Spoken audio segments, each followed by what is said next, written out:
בעד חוק עונש מוות 62, 48 מתנגדים, נמנע אחד.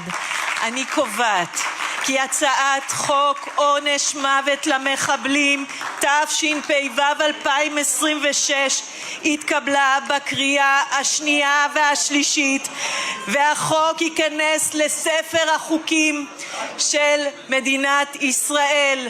שהחיינו וקיימנו והגיענו לזמן הזה.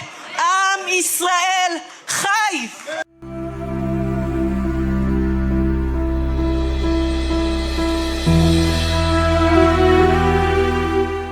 עשינו היסטוריה, מעתה תדע כל אם ביהודה ושומרון שאם הילד שלה יצא לרצוח, אחד דינו לגרדום. אני אומר לאנשי האיחוד האירופאי שהפעילו לחצים ומאיימים על מדינת ישראל, לא מפחדים, לא נכנעים. אנחנו במדינה שלנו, עם הריבונות שלנו, נגן על האזרחים שלנו, ומחבל שיוצא להרוג, שידע, הוא יעלה על הגרדום.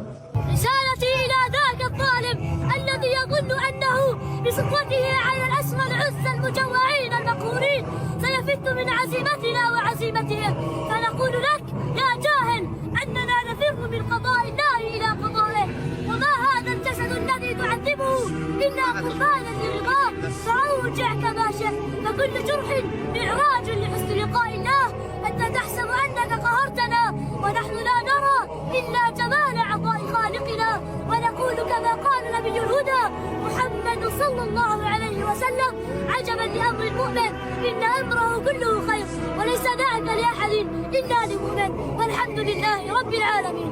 في غزة لو حاصرونا وجوعونا الأرض بتمدنا بخيرها، وهذا خير بلادي. بفكروا بحصارهم وتجويعهم ممكن يضغطوا على أهل غزة أو يجوعوا أهل غزة. احنا بنحكي لهم من أرض غزة العزة ويسمع كل العالم: نحن هنا باقون ما بقي الزعتر والزيتون.